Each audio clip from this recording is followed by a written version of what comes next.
You know, in aviation, some crashes leave a clear trail of evidence.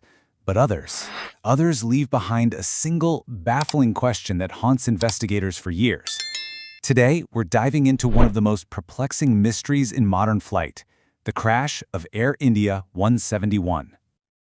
Just listen to these words. These were some of the very last words heard on the cockpit voice recorder, just seconds before impact.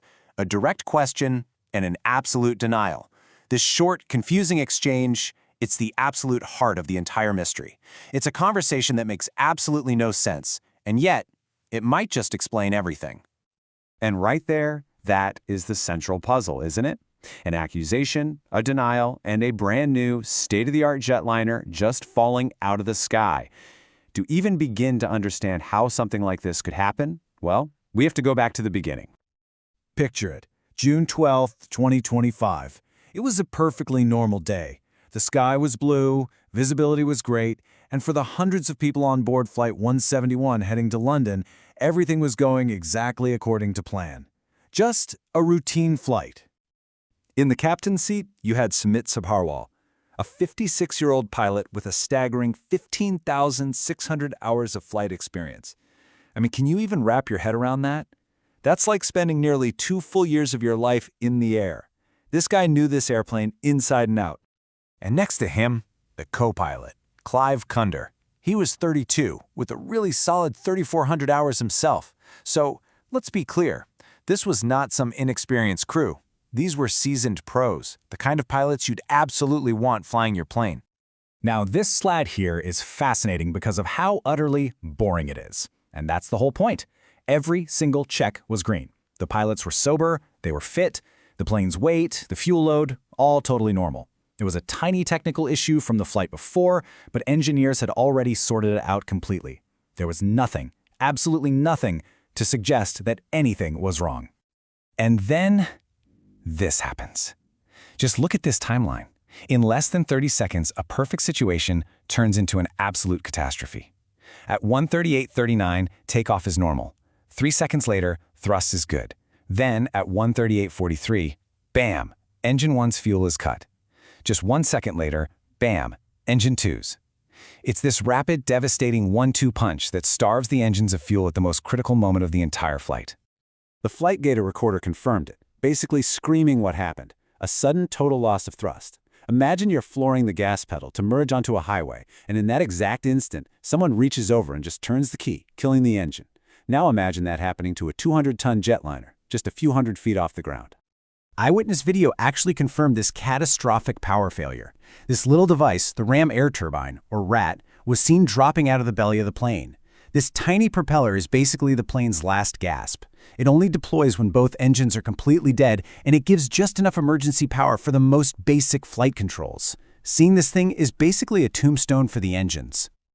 The wreckage itself told a really strange story. Everything looked perfect for takeoff. The flaps, the landing gear, the thrust levers pushed forward. But then, investigators found the most confounding clue of all. The fuel switches, the very switches that had to have been moved to cut off, were found back in the run position. So, what does that mean? It's the crucial point. It means that someone or something cut the fuel. And in the few seconds they had left, the pilots fought to get it back. They were actively trying to relight those engines and save the plane right up until the moment of impact. This one finding changes absolutely everything. So this leads investigators down 2 deeply unsettling paths. First, could it be mechanical failure? Turns out, years earlier, the FAA had actually sent out a bulletin warning that this exact type of fuel switch could have a faulty lock. An inspection was recommended, but it wasn't mandatory, so Air India had skipped it. The second theory? Human action. The data shows the switches were moved 1 second apart. That's a very human timing. Plus, the switch is designed to prevent accidents. You need to make 2 distinct moves to operate it, kind of like taking the safety off a gun. Just slipping and hitting it is highly improbable. So if it wasn't a machine malfunction, you're forced to consider the unthinkable, a deliberate act by one of the pilots.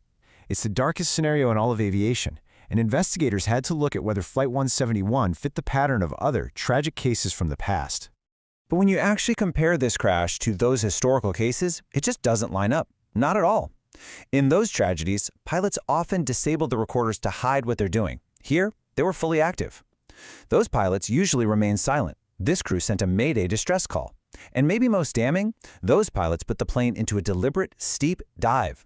The pilots of Flight 171 were pulling the nose up, fighting for every last inch of altitude. So let's just break it down into 3 key actions that totally defy that suicide theory. 1. They tried to restart the engines. 2. They called for help. 3. They were trying to fly the plane, not crash it.